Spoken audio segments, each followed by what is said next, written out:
दुष्ट आत्माएं कौन है? मेरे प्यारे परमेश्वर की लोगों, आज हम दुष्ट आत्माएं के बारे में सीखेंगे।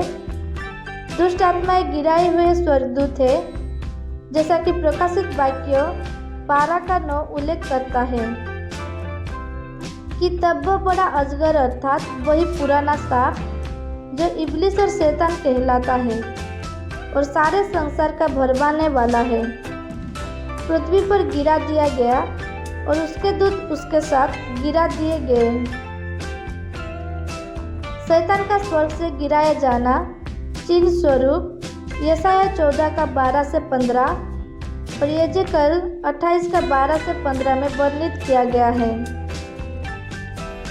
अपने गिराए जाने के साथ शैतान स्वर्गदूत में से प्रकाशित वाक्य 12:4 के अनुसार 1/3 को अपने साथ मिला ले आया, जिन्होंने पाप किया था।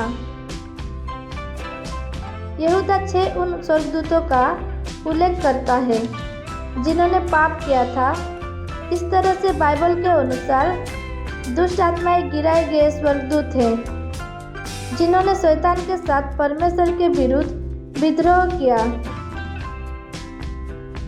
कुछ स्वर्गदूतों को पहले से ही उनके पापों के कारण अंधकार में जो सदाकाल के लिए है बंधनों में रखा हुआ है। यहूदा 1:6।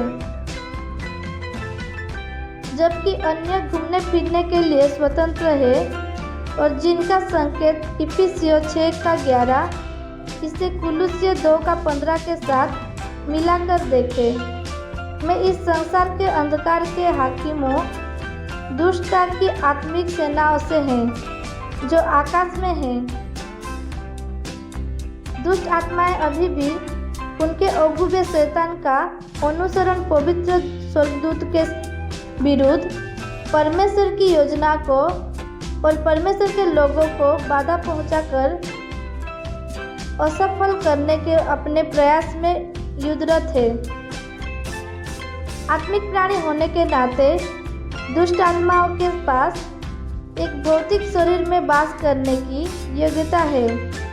शैतानिक जकड़न उस समय प्रकट होता है जब एक व्यक्ति पूरी तरह से किसी एक दुष्ट आत्मा के नियंत्रण में आ जाता है। ये परमेश्वर की संतान के साथ नहीं हो सकता है, क्योंकि पवित्र आत्मा मसीह में विश्वासियों के हृदय में वास करता है। प्रथम यूहन्ना 4:4। अपनी पृथ्वी की सेवकाई के मध्य यीशु ने कोई दुष्ट आत्मा का सामना किया। इसमें कोई संदेह नहीं है कि उनमें से किसी में भी मसीह जैसी सामर्थ नहीं थी। वो उसके पास बहुत से लोगों को लाए जिनमें दुष्ट आत्माएं थी और उसने उन आत्माओं को अपने वचन से निकाल दिया। मत्ती 8:16। दुष्ट आत्माएं गिरे हुए स्वर्गदूत परमेश्वर के शत्रु है, परंतु वे हारे हुए शत्रु है। मसीह ने प्रधानताओं और अधिकारों को ऊपर से उतार दिया और उनका खुल्लम खुला तमाशा बनाया और क्रूस के द्वारा उन पर जय जयकार की ध्वनि सुनाई। कुलुस्सियों 2:15।